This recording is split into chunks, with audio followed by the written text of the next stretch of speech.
একজন স্বামী ভক্ত মহিলা, তিনি তার স্বামীকে অনেক ভালোবাসেন, স্বামীও তাকে খুব ভালোবাসেন। বেশ সুখের সংসার তাদের। একদিন স্বামী অফিস থেকে ফেরার সময় সাথে করে 3 জন বন্ধু নিয়ে বাসায় এসেছেন। বহুদিন পর ছোটবেলার বন্ধুদের সাথে দেখা, তাই বাসায় না এনে পারলেন না। লোকটি বন্ধুদের ড্রয়িং রুমে বসতে দিয়ে ছুটে গেলেন রান্নাঘরে। স্ত্রী ততক্ষণে রান্না শেষ করে হাতে থাকা বাকি কাজ করছিলেন।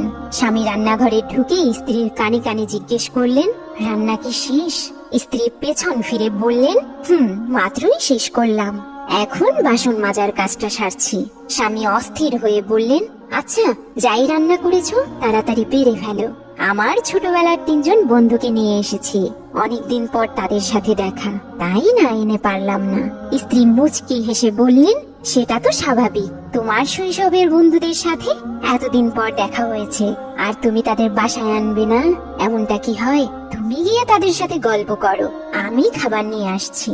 আজ স্ত্রী তার স্বামীর পছন্দের টমেটো ভর্তা, ডিম ভুনা আর ডাল রান্না করেছে, কিন্তু খাবারের পরিমাণ এতটাও না যে 5 জনের হয়ে যাবে। তাছাড়া মাসের শেষ, তাই ঘরে তেমন কিছু নেই যে স্ত্রী রান্না করবে। স্ত্রী তাড়াতাড়ি বাসন মাজার কাজটা সেরে খাবার বেড়ে নিলেন। স্বামী অন্য রুমে বসে বন্ধুদের সাথে গল্প করছেন, আর স্ত্রী এই দুশ্চিন্তায় ভুগছেন যে এই সামান্য খাবারে কি কুলাবে?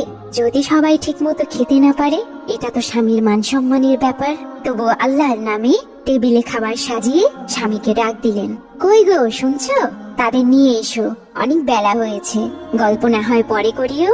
স্বামী বন্ধুদের সাথে নিয়ে খেতে বসলো। লোকটি বন্ধুদের সাথে বসে তালে তাল মিলিয়ে খাচ্ছেন আর শৈশবের স্মৃতি আদান প্রদান করছেন। অন্যদিকে ভাতের পাত্রে ভাত সামান্যই আছে, যতটুকু ভাত আছে তাতে একজনের পেটের কোনো কোনাও ভরবে না। স্ত্রী ভীষণ দুশ্চিন্তায় পড়লেন, এই ভেবে যে যদি কেউ ভাত চেয়ে বসে। বন্ধুরা পেট ভরে খেয়ে স্বামীকে বলল, তুই আর আগের মতো খেতে পারিস না কেন রে? তোর থালার অর্ধেক ভাতই তো রয়েই গেছে। স্বামী ভালো করেই জানেন ঘরে আর খাবার নেই, কেননা রান্নাঘরে স্বামী দেখেছেন খাবারের পরিমাণ খুব বেশি নয়। স্বামী মুচকি হেসে বললেন, আরে দোস্ত, আমি না কদিন হয় ডায়েটে আছি, পেটটা বেশ বেড়ে গেছে। তোর ভাবিও বকা দেয়, পরে যদি আমাকে ছেড়ে দেয় তাই আমি পেটটাকে ছেড়ে দিচ্ছি। বন্ধু মহলে হাসির রোল পড়ে গেল।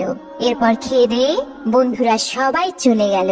স্ত্রী তখন এসে তার স্বামীকে জিজ্ঞেস করলো, বন্ধুদের মিথ্যা বলেছেন কেন? আপনি তো ডায়েট করেন না।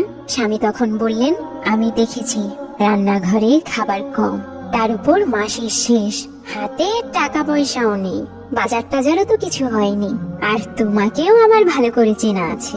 তুমি একবেলা উপোস থেকে ঘুমিয়ে পড়বে, কিন্তু বলবে না, তাই আমি অর্ধেকটা খেলাম, বাকিটা তুমি খেয়ে নিও। খাবে না? স্ত্রীর চোখে জল ছলছল করছে। স্বামী তার স্ত্রীর চোখের জল মুছে দিয়ে বললেন, কাঁদছো কেন? আচ্ছা আসো আমি খাইয়ে দেই।